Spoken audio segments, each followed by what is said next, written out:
I've been running a faceless YouTube channel for over 2 years, getting millions of views until I realized that I've been doing it all wrong. There's a way to achieve these results in just a few months. Let me explain. So the channel I'm talking about is called Zia, where I make short and long-form videos about marble meat. In this video, I'll focus on the short-form content, how you can get similar views as quickly as possible, and show you the exact method I use to make them go viral. Treat your channel as a brand. Decide what fonts and colors you'll use, and keep them consistent throughout your channel. To get started, you're gonna need a logo and a banner. You can make them in any photo editor you want, or if you're not a good designer, you can make one using Mid-Journey, like I can.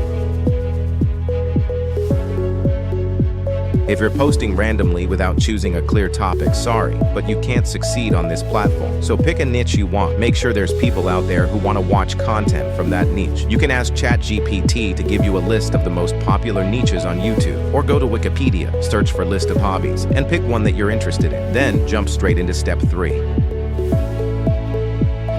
You need to analyze other big channels in your niche and see which type of content is doing well recently. I did the same when I started out my channel and saw facts about movies doing pretty well in my niche. You probably saw at least one video like this. Did you know in Avengers Endgame? Did you know that in Spider? Did you know in Thor Love and Thunder? So I found a bunch of interesting facts and explained them as simply as I could in my videos. One thing I strongly recommend is don't overthink it. Spend as little time as you can on making each video, especially when you're first starting out. You're gonna have a lot of time to improve your content. But when you're in the beginning, just publish your first video as soon as you can. Get comfortable making that style of content. Then choose one side of the video to improve next up. For example, focus on making better transitions in the next 5 videos, then better subtitles, better coloring, better sound effects, and so on. It will definitely increase your video quality instead of trying to make everything perfect. Back to the channel. After publishing consistently for about 3 weeks, I made my first viral video.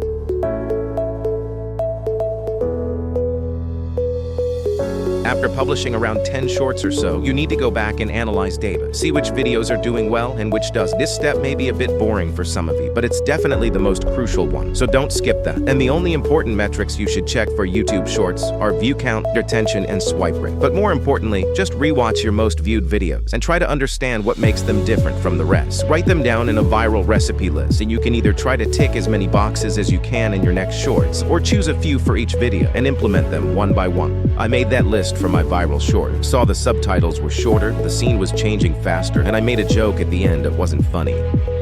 Anyways, I used this list for my next videos, and I got 2 more viral shorts at the end of that month. So in December 2022, I finally got monetized.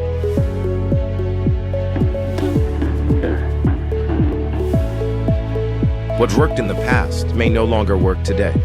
After replicating the same formula for the next month, I realized the formula is not working anymore. Even though it was monetized, the channel's ad revenue was less than $20 a month. Obviously, things weren't looking good. Even though I used the same techniques, the views were getting lower in each video. If you came across that hitch on your channel too, it's the sign showing the golden formula is broken or needs a revision. You need to repeat step 3 and 4 and add new points to your viral recipe list. And when I did it again, this time I saw better performing videos had a sound effect in the beginning like this, some type of graphic that takes attention, and most of them didn't have a voiceover. They were just cool edits of recent movies. Even though I was a bit suspicious, since it was easier to make this type of content, I made more of them, and they did really well. The channel was getting more and more traction every day. The ad revenue went from $20 to over $150 that month. Everything was great. I was sure it would easily turn into thousands of dollars in a few months, until one day I got an email from YouTube. It said, some of your videos have been taken down. Due to a copyright notice, we had to take down the following 3 videos from YouTube. So basically, my 3 edits about the movie Spider-Verse has been taken down by Sony, and my channel got a copyright strike. But that's not the worst part. A few hours after that, my channel got demonetized because of reused content. It turns out my edits weren't edited enough to meet the fair use. It was just the worst thing that could ever happen after the channel was starting to take off. But that didn't stop me from posting. I now went back to adding voiceovers to my videos, repeated step 3 and 4 again to make my formula even better, and will reapply the YouTube Partner Program in a few weeks. So if there's one principle you need to use on your channel after this video, it's determination. No matter how challenging it is, just learn from each experience and try to improve, find solutions, and don't lose your motivation.